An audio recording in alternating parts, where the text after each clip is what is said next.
I started cooking to heal, to explore, and to get to know myself in ways I never expected.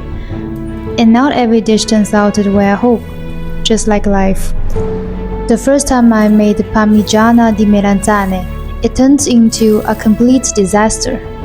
It looked like I had created a hot spring in my oven, and I just stood there watching it happen. And I kept thinking, how could I mess up such a simple dish? But somehow it happened. Now every day I cook something I loved from my childhood or try a dish I've never cooked before, and I record all of it. It might turn into a disaster or it could be heaven, who knows? That's part of the fun. This is Chionsanini. Today I'm making red date chicken soup and Shanghai-style braised pork. Once the pan is hot, I add a little sea oil. Then add some sliced ginger and green onions. Once they become fragrant, I add the chicken and lightly brown it on both sides. I'm not trying to cook it through here, just giving it a little color.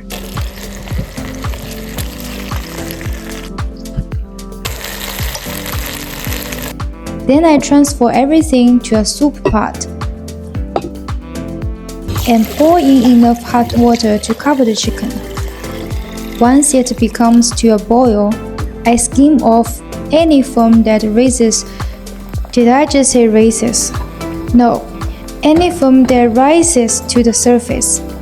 I prepare 5 red dates and some soaked wound ear mushrooms. These are ingredients you can usually find at a Chinese supermarket.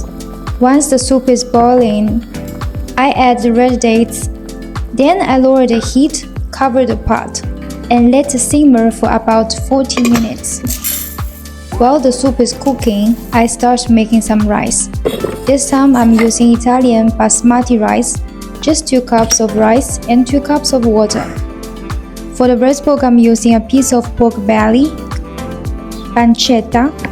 I cut it into medium-sized cubes, not too small, but not too big either. Once the pan is hot, I add a little sea oil and place the pork skin side down first. I let it brown for a minute before turning the pieces over. Then I add a few slices of ginger and a splash of cooking wine. If you can't find Chinese cooking wine, a little brandy works too. I keep stirring until the pork becomes fragrant and starts releasing its fat. Next, I add 2 tablespoons of light soy sauce and 1 tablespoon of dark soy sauce. Then I add the white parts of some green onions and cook everything for another minute.